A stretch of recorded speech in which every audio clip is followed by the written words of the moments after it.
नमस्कार, मैं हूं देवेंद्र। आप देख रहे हैं पंजाब केसरी टीवी चंडीगढ़। 3 कृषि कानूनों के विरोध में जहां किसान आंदोलन कर रहे हैं, दिल्ली की दहलीज पर लगातार पिछले करीब 40 दिनों से डटे हुए हैं, तो वहीं प्रदेश की हरियाणा की सियासत भी उफान पर है। जहां निर्दलीय मीटिंग करते हैं तो वहीं अन्य विधायक भी मुलाकात करते हैं। जो किसान शहीद हुए हैं उनको जो है 2-2 लाख रुपए कांग्रेस विधायक दल देगा। तमाम चीजों पर बात करेंगे। मेरे साथ हैं असंध से कांग्रेस के विधायक शमशेर सिंह गोगी। गोगी साहब, मैं सबसे पहले आपको इस किसान आंदोलन पर आपकी राय जानना चाहूँगा। जो ये किसान आंदोलन इतना लंबा चल चुका है, ठंड बढ़ रही है, बारिश पड़ रही है, फिर भी आंदोलन लगातार जारी है। आप कैसे देखते हैं पूरे घटनाक्रम को? देखो, ऐसे है कि ये जो काले कानून बने हैं, ये अपने आप में इसका नाम तो रख दिया भाई कृषि रिफॉर्म करने जा रहे हैं, जबकि है ये किसानों के लिए डेथ वारंट। रिफॉर्म के लफ्ज का जो है गलत इस्तेमाल हो रहा है और किसान को सामने मौत दिखाई दे रही, अपनी बर्बादी दिखाई दे रही है। इसलिए आज 42वां दिन हो गया कि किसान आज 42वां दिन तो बॉर्डर पे है। वैसे तो जिस दिन से ये सितंबर में ये एक्ट पास हुआ, उसी दिन से पंजाब में ये शुरू हो गया था आंदोलन। अब पूरे देश में ये आंदोलन फैल चुका है। बच्चा बच्चा जो किसान नहीं है, जो कंज्यूमर है, असली जो इसमें तकलीफ होनी है आने वाले टाइम में, वो उपभोक्ता को होनी है। वो भी अब जाग रहा है। बहुत सारी स्टेटों में जहाँ बीजेपी की सरकार है, ये लोगों को वहाँ पे ये कह के बका रहे हैं कि ये जो पंजाब हरियाणा के लोग हैं, ये बहुत अमीर हो गए, इनको आपको अमीर करने के लिए उनसे कुछ ना कुछ छीनना पड़ेगा। वो तो देशद्रोही हैं, वो तो खालिस्तान मांग रहे हैं, वो तो ये कर रहे हैं। ये बीजेपी के हथकंडे जो थे वो अब चल नहीं रहे। इनकी पार्टी के कुछ जो अंधभक्त हैं, उनके अलावा बाकी सब जनता समझ गई। समझ तो वो भी गए, लेकिन वो बेचारियों की मजबूरी है। अगर पार्टी में रहना है तो उनकी हाँ में हाँ मिलानी है, वरना मोदी जी तो तानाशाह ही हैं। अब मोदी जी की तानाशाही और साथ में जो उनकी ईगो है, वो इसके बीच में आई हुई है। अब मोदी जी सोचते हैं कि किसान थक हार के चले जाएंगे। अरे किसान जब खेती करता है तो वो सारा दिन मेहनत कर करके इतना थकता है, जब वो उसमें नहीं थका, पूरा दिन भी काम करता है, रात को बिजली छोड़ते हो तो रात को पानी भी लगाता है।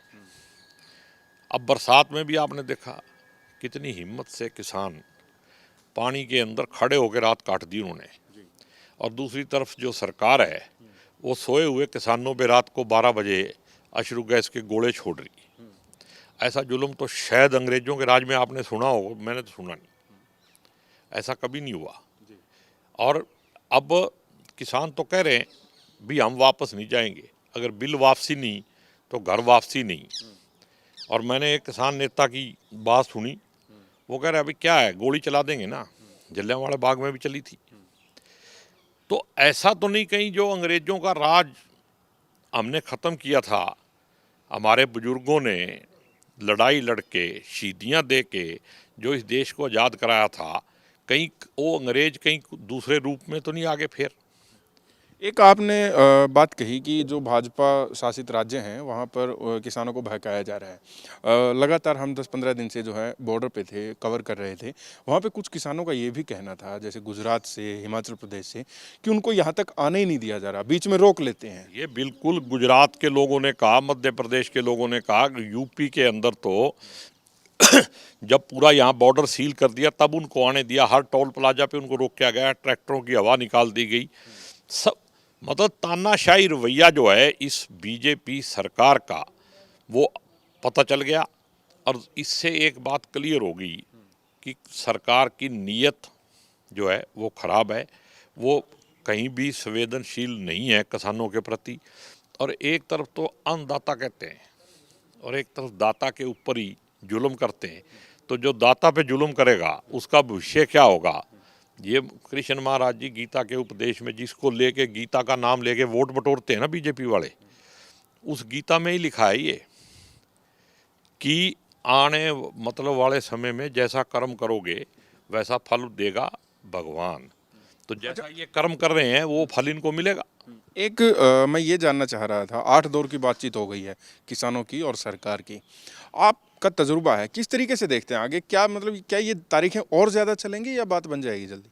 देखो, तारीख पे तारीख से काम चलेगा नहीं। नीयत ठीक होगी तो 1 घंटे में फैसला हो जाएगा।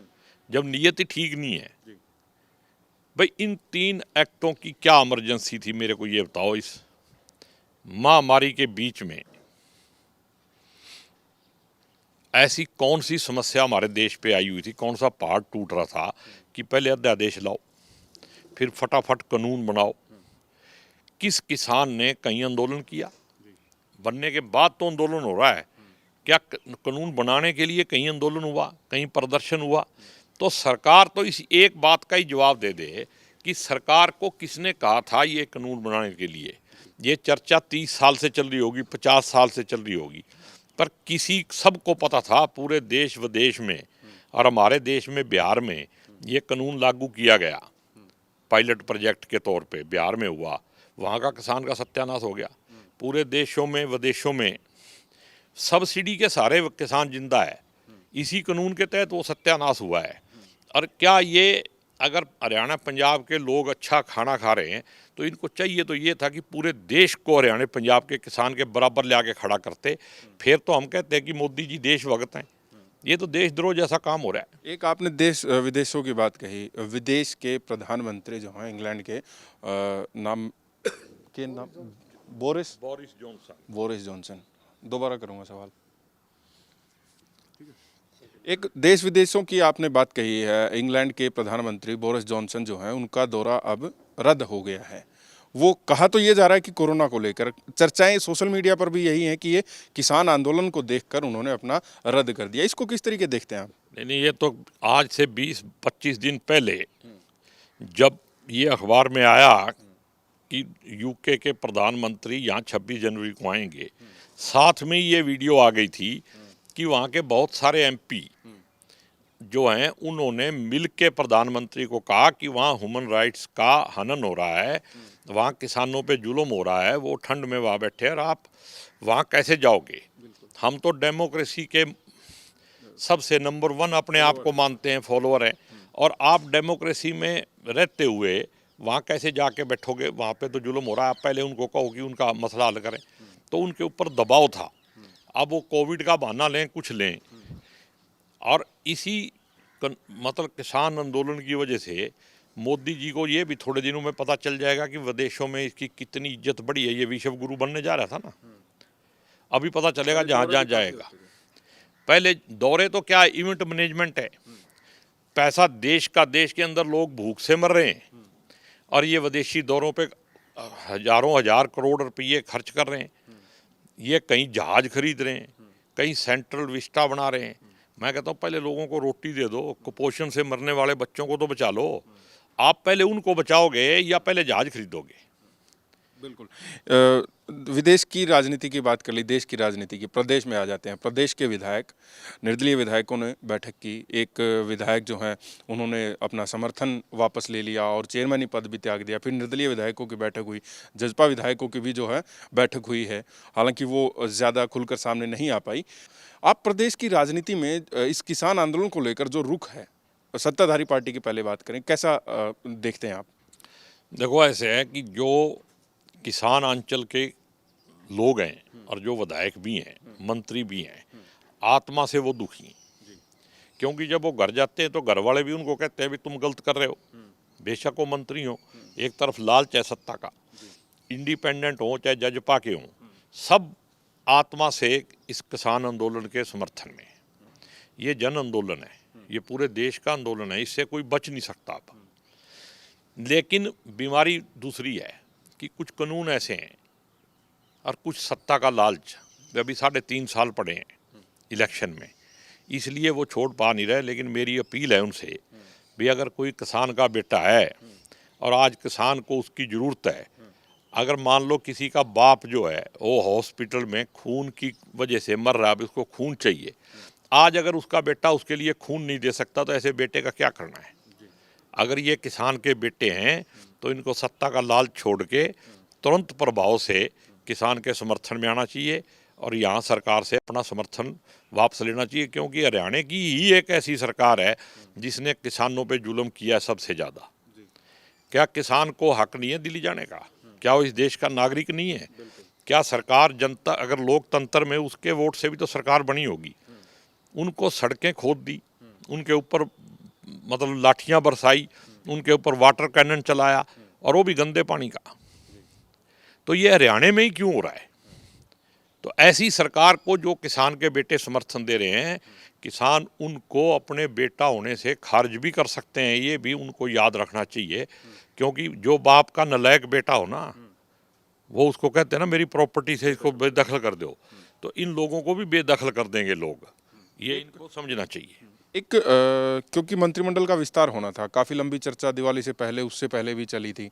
आपको क्या लगता है, जो विधायक जजपा के भी और कुछ विधायक विरोध कर रहे थे इन 3 कृषि कानूनों का, किसानों के समर्थन में खड़े थे, वो अब नहीं मतलब खड़े नहीं है, सामने नहीं आ रहे हैं, बयान उनके नहीं आ रहे हैं, तो किस तरीके से देखते हैं आप? ये मंत्रिमंडल का विस्तार होने का इंतजार किया जा रहा है या चेयरमैन ही पद दे दिए हैं उसकी वजह से चुप हो गए? देखो वो क्या सोचते हैं मेरे को पता नहीं, लेकिन मैं ये बात कहता हूँ भाई, अगर कोई मंत्री बनना चाहता है, विधायक बनना चाहता है, तो वो दोबारा भी बना जा सकता है। ये परमानेंट पोस्ट नहीं है, यहाँ कोई सदा नहीं रहा। लेकिन किसान होना ये परमानेंट है, और किसानों के बीच में जो भाईचारा है, जो रिश्तेदारी है, उसको निभाना सबसे ज़रूरी है। वो देश हित में भी है, क्योंकि अगर किसान डूब गया तो ये देश भी नहीं बचेगा। तो जब देश ही नहीं बचेगा तो सरकार कहाँ बनेगी और कहाँ मंत्री बनोगे? एक और चीज़ मैं जानना चाहता हूँ, कांग्रेस विधायक दल ने 2-2 लाख रुपए शहीद हुए जो किसान हैं उनके परिवारों को देने का फैसला लिया है। एक तो मेरे को ये जानना है, ये केवल कांग्रेस विधायक दल का है या कांग्रेस पार्टी का है? दूसरा मैं एक को ये जानना है कि जो ये पैसे दिए जाएंगे, ये किस हिसाब से, मतलब इसकी रूपरेखा क्या होगी? देखो डिटेल इसके बारे में मेरे को पता नहीं है, क्योंकि इस मीटिंग में ये फैसला नहीं हुआ। ये मेरे पास फ़ोन जरूर आया था भी कुछ पैसे देने हैं, लेकिन अभी कांग्रेस अध्यक्षा की तरफ से कोई फ़ोन नहीं आया। अगर फैसला होगा तो कांग्रेस का ही होगा, विधायक दल का अलग से तो फैसला हो नहीं सकता मेरे हिसाब से। अगर कुछ मर्यादा, कुछ शिष्टाचार और पार्टी डिसिप्लिन होगा तो कांग्रेस का ही फैसला हो सकता है। और फिर 2 लाख क्यों? अगर कांग्रेस को शहीदों की मदद करनी है तो ज़्यादा भी पैसे दिए जा सकते हैं, ठीक है ना। कांग्रेस वालों के पास बहुत पैसे हैं, जिन पे नहीं है उन पे ना हो, लेकिन जिन पे हैं शहीदों को दे दें। अगर वो इतने ही किसानों के समर्थक, 2 लाख में क्या होता है? फ़ोन किसका आया था? फ़ोन बताया आपके पास फ़ोन आया था? नहीं, मेरे को तो मतलब हमारा डिप्टी जो लीडर है CLP का, आफ्ताब अहमद का फ़ोन आया था भाई इस तरह से फैसला किया है। फैसला उन्होंने किया है, कोई मीटिंग नहीं बुलाई गई। अच्छा, बैठक नहीं। लेकिन अभी तक प्रदेश कांग्रेस की तरफ से कोई ऐसा मतलब फैसला मेरे पास ना फ़ोन आया ना आया। जो भी फैसला बड़े लीडरों का काम है, मेरे को जानकारी नहीं है तो आप उसकी। इसमें तैयार हैं देने के लिए? नहीं, अगर पार्टी कहेगी तो देंगे। और जैसे अभी कहा है कि कांग्रेस विधायक दल है, तो इसमें आप तैयार नहीं हैं? नहीं, कांग्रेस विधायक दल और कांग्रेस अलग नहीं है। अच्छा। अगर किसी को गलतफहमी है भी ये अलग है, ये अलग है ही नहीं। ठीक है। किसका विधायक दल है? बिल्कुल। कांग्रेस का। MLA किसके हैं? कांग्रेस के। बिना कांग्रेस के तो आज अलग होके देख लीजिए। आपने अभी कहा ना कि अगर पार्टी का फोन आता है तो मैं जरूर दूंगा। हाँ। मेरा कहना, मैं तो सच्चाई बता रहा हूँ। हाँ। जो सच्चाई है मैं वो बता रहा हूँ, मैं राजनीति नहीं कर रहा हूँ। ठीक है बात। ना मेरा राजनीति में इसे, मैं कह रहा हूँ बड़े लीडरों का फैसला है, जैसे भी वो फैसला करेंगे हम उन फैसले को मानेंगे, और कांग्रेस का जो फैसला होगा, जो भी आदेश आएगा उसको हम पूरा करेंगे। जी बिल्कुल। तो शमशेर सिंह गोगी असंध से कांग्रेस के विधायक मेरे साथ थे, और उन्होंने कृषि कानूनों को लेकर, किसान आंदोलन को लेकर, जो ब्रिटेन के इंग्लैंड के प्रधानमंत्री हैं उनका दौरा रद्द हुआ है, कांग्रेस विधायक दल जो 2-2 लाख रुपए शहीद किसानों को देंगे, तमाम मुद्दों पर मेरे साथ बात की। मैं हूं देवेंद्र, कैमरा के पीछे मेरे सहयोगी सूरज। नमस्कार।